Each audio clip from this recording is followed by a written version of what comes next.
Uncle Matt's is a pioneer in the organic beverage category, noted for its Florida orange juice, lemonades, tropical blends, and organic energy shots.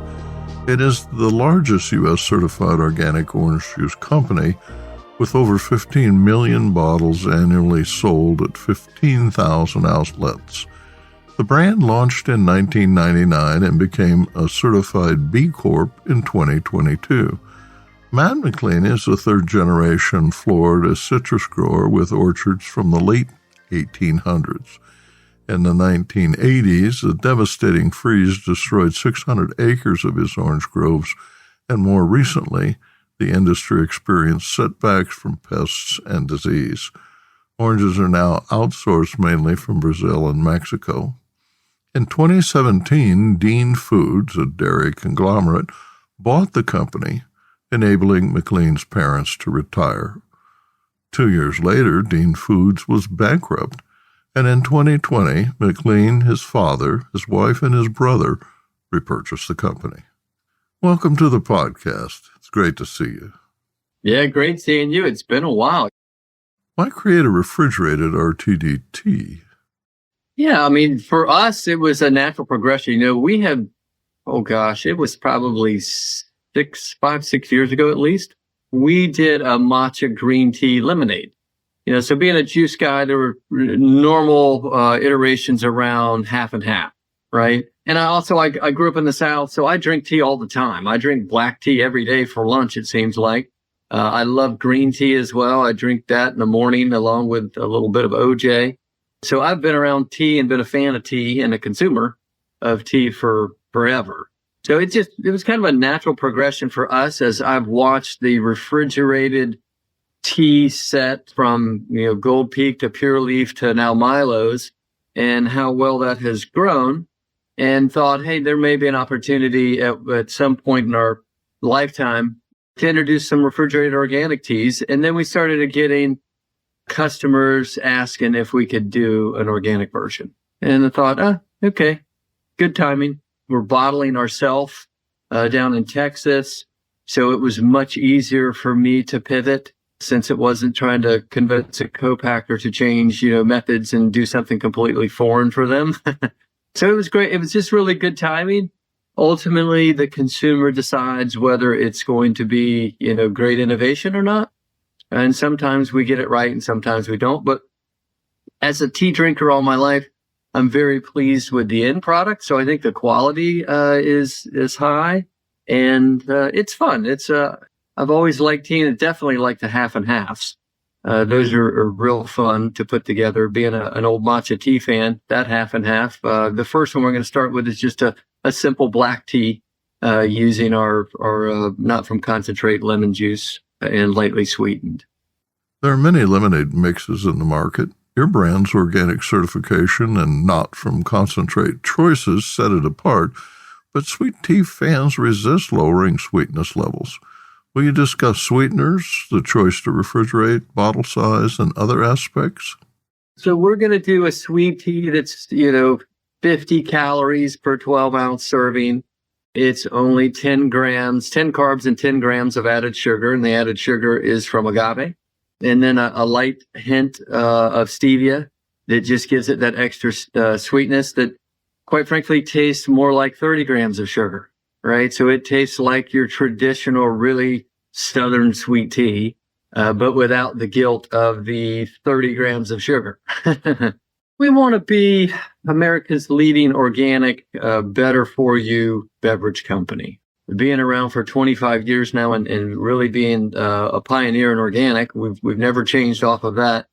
There's things that we can do outside of just orange juice. And so we've introduced lemonades. We've now introduced some punches. And our thing with better for you is it can't be loaded with sugar, right? So you either have great functional ingredients, like our superfruit punch has acerola, sweet cherry. It's got elderberry. It's got some good healthy fruits in it with high antioxidants. And so we also want to do stuff that isn't loaded with sugar. So we use things like stevia. We use agave. We use monk fruit. We use other things to still get the sweetness level, but without the high calories typically from cane sugar. Your proprietary blend is hot brewed. How do you get that raw tea into the bottles? It's pretty interesting. So we have a juice plant, right? So we've been bottling juice, and a lot of the same stuff you can use. You just have to modify it, right? You introduce tea into your tanks. You have to make sure you can filter out the tea leaves correctly. You have to make sure you can clean the tank so you don't have any of those tea flavor left behind, or juice, vice versa, right? So you have to, your sanitation steps are key.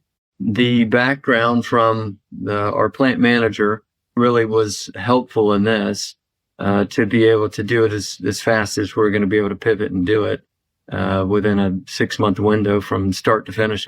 And what are your sizes? So we're going to put it in our same 52-ounce clear PET bottle, so you can see the beautiful color of that black tea. And when you talk about distribution, how will you roll it out? Yeah, so it's going to roll out national. You'll see it roll out. Sprouts will be the first to get it, which is fun. They're a great customer of ours. And then it'll soon be followed after that by Whole Foods will take it nationwide. Fresh Market's going to take it nationwide. And we've got a good amount of other regional chains that are looking hard, and we'll also put it in as well sometime in the fall. Have you looked at retailers like the Texas-based HTO drive-through guys? Yeah, it's kind of funny. Those are, now that we're bottling out in Texas, Right. the little town that our manufacturing plant is, there's an HTO that just popped up. I'm like, well, this is maybe a sign. Maybe I am doing the right thing, moving up into tea. There's not just a juice drive-through, but there definitely is a tea drive-through. So that's pretty cool. I mean, they've got their own concepts with jet sprays and things like that in there. If we have success in the mainstream conventional grocers, I'm sure we'll try and do just like with our orange juice. We'll try and put it in every nook and cranny. We'll also get it in a single serve, ready to drink. So our 12-ounce OJ and lemonades, I'm sure we'll have 12-ounce teas if it goes well to offer for the grab-and-go sets. Let's talk about sourcing, and specifically the USDA's new Strengthening Organic Enforcement, or SOE, rules, and how they affect the supply chain. The regulations stem from widespread corruption and manipulation overseas of grain shipments that were falsely certified as organic. Anything that is fraud prevention in organic is a good thing. And that's what SOE is, right? I mean, being in this thing 25 years, I was actually doing organic before the USDA had the organic seal in 2002. Right. We started in 99, so we were certified by our local Florida organic growers, and they were certified to the California Foods Production Act. Fraud, it deteriorates consumer confidence. Everything about it is no good in the marketplace. So, to have now the import certificates have to be electronic and not just kind of, you can put it in writing before, and it wasn't actually, a lot of people, it wasn't required. But now USDA requires it to be electronic, which is great. So there's traceability coming in. If you're a handler, you also have to be certified. So that's great. So just getting more people around the globe to be USDA organic compliant and have that traceability all the way back. The handlers and operators in there that in the past, not all of them were certified. Now they need to be part of the same traceability, the same paperwork, the same integrity. So I think that's a good thing. I mean, is it more burden on the industry and suppliers? Yeah, but you know what?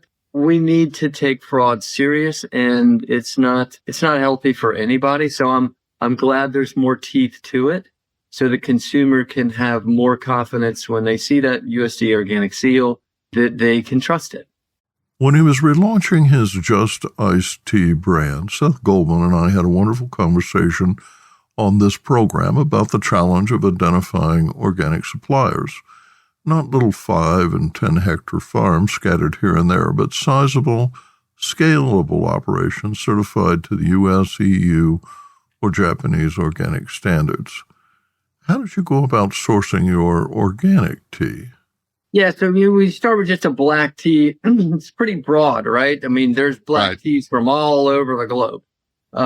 We kind of honed in on India, and the Assam tea is a really nice, just strong, all around, good body organic tea. And so we have honed in and really looked there first. We're going to be predominantly Assam in our blend, and then we'll have a couple other regions, really like some other regions around the world to, just help facilitate the Assam and make it, something we can scale throughout North America. So we're excited about it.